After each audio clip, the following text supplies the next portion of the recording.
Bakit pinatay ng college student na si Alexander Jackson ang kanyang pamilya? Ano ang magtutulak sa isang estudyante sa kolehiyo na hindi pa nagkakaproblema sa batas noon para patayin ang kanyang buong pamilya? Alamin natin ang crime story ni Alexander Jackson.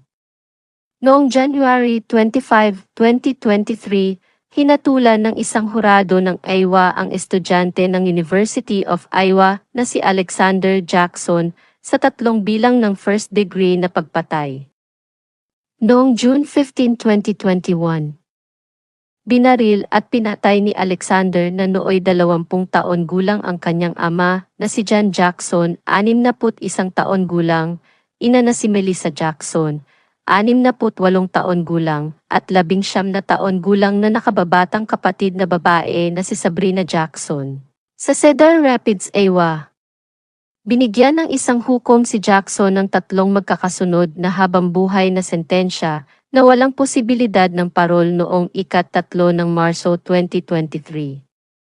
Bago niya pinatay ang kanyang pamilya, si Alexander ay isang Eagle Scout na hindi kailanman nagkaroon ng legal na problema. Inamin niya sa pulisya na nag-aalala siya na baka paalisin siya ng kanyang ama dahil siya ay bumabagsak sa kolehiyo. Ngunit paano siya binago ng takot na ito bilang isang cold-blooded killer? Ang araw ng krimen. Tumawag si Jackson sa 911 noong umaga ng June 15, 2021 para iulat na may nanloob sa kanyang bahay. Sinabi niya na siya at ang isang miyembro ng pamilya ay binaril. Nang dumating ang mga pulis, ipinaliwanag ni Alexander na binaril siya sa paa habang nakikipaglaban sa isang nanghihimasok na inilarawan niya bilang isang itim na lalaking nakasuot ng birding sapatos.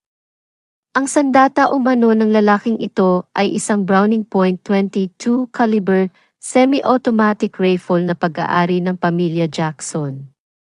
Nakita ng mga opisyal ang katawan ng ama ni Alexander na nakahandusay sa sahig nang pumasok sila sa bahay.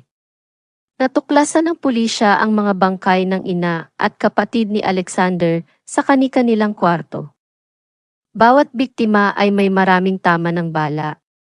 Walang nakitang sapilitang pagpasok ang pulisya at walang ninakaw o wala sa lugar sa bahay, ayon sa testimonya.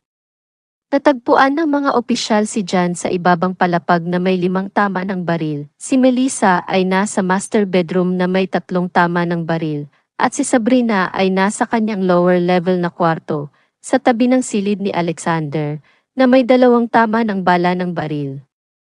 Sinabi ng isang medical examiner na ang bawat isa ay namatay mula sa maraming tama ng baril.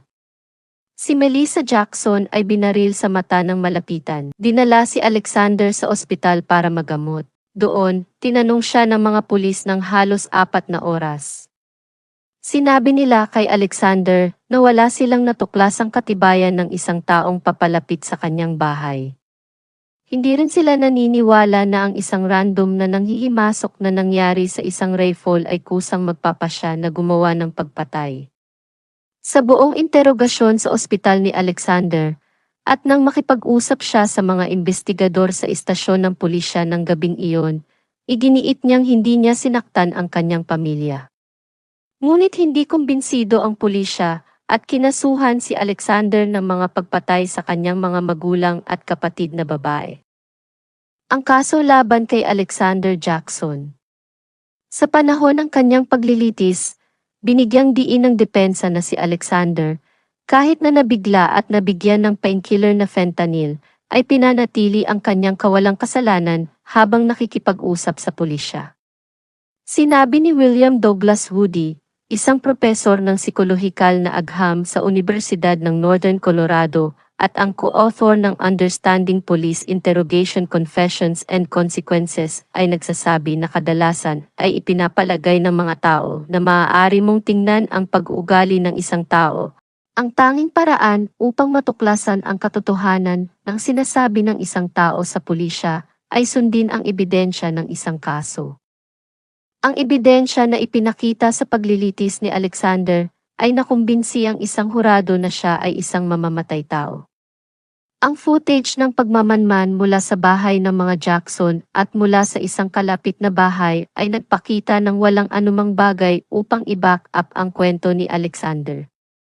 Isang investigador sa pinangyarihan ng krimen ang nagpatotoo na ang dalawang palm print sa sandata ng pagpatay ay pag-aari ni Alexander. Kinuwestiyon ng depensa ang mga kakayahan ng motion detection ng mga kamera sa bahay ng mga Jackson. Napansin din ng mga abogado ng depensa na ang pangatlo, mababang kalidad na pagprint ay naiwan sa sandata ng pagpatay. Walang nakitang tugma para sa print na ito. Sa pagsasara ng mga argumento, sinabi ng taga-usig na hindi kailanman tinawag ni Alexander ang kanyang ina o kapatid na babae habang nasa linya kasama ang 911 upang suriin ang mga ito, na nangangatwiran na iyon ay dahil alam niyang patay na sila at hindi lamang nasugatan.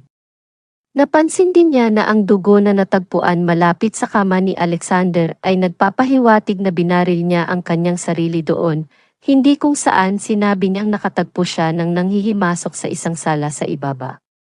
Binigyang diin ng taga-usig na sinabi ng isang investigador sa pinangyarihan ng krimen na ang rifle ay mangangailangan ng reloading sa panahon ng mga pagpatay.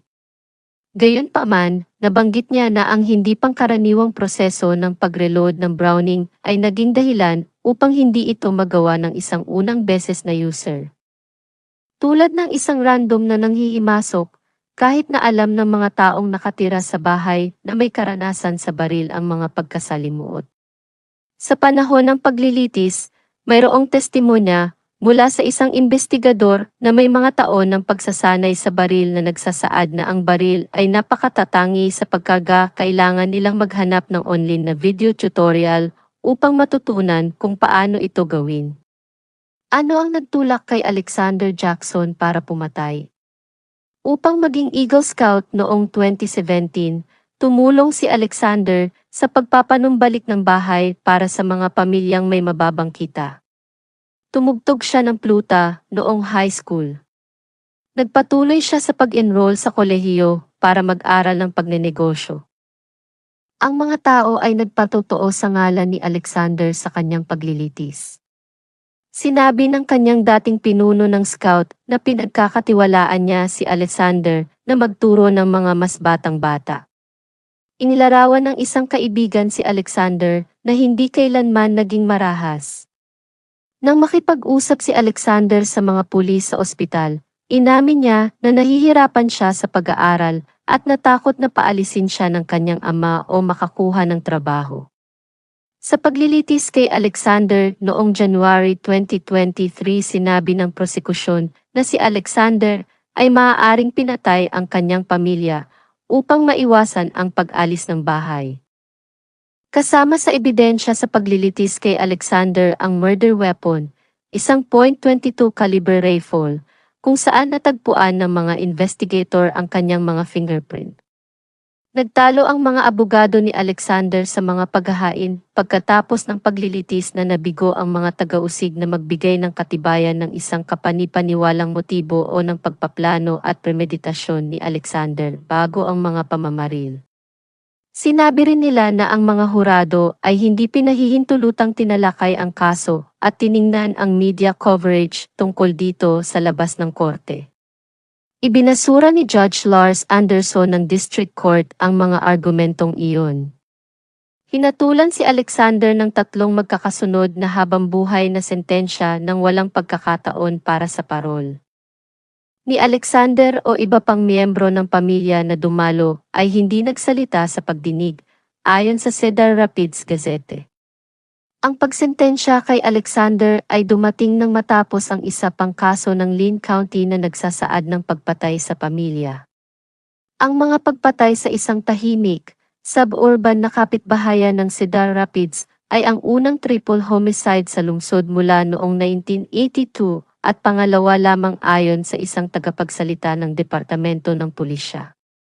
Sina Alexander Jackson at Sabrina Jackson ay mga estudyante sa University of Iowa sa Iowa City, mga 30 milya sa timog ng kanilang tahanan. Ang isang pondo ng scholarship ay itinatag ng isa sa mga dating guro ng Kennedy High School ni Sabrina Jackson sa kanyang pangalan. Sinusuportahan ng scholarship ang mga gastos sa paglalakbay para sa mga mag-aaral ng Kennedy na interesadong lumahok sa taunang paglalakbay na inisponsor ng paaralan sa Japan, na dinaluhan ni Sabrina. Ang mga donasyon sa pondo ay dapat idirekta sa Cedar Rapids Community Schools Foundation na may Sabrina Jackson Memorial Scholarship sa ilalim ng seksyong pangalan ng pagkilala. Maraming salamat sa panonood. Kung nagustuhan nyo ang ganitong content, maaari nyong i-share at mag-subscribe sa aking channel para sa mga bagong kaso. Kung may mga kaso naman kayo na gusto nyong i-cover ko, please comment down below. Maraming salamat po.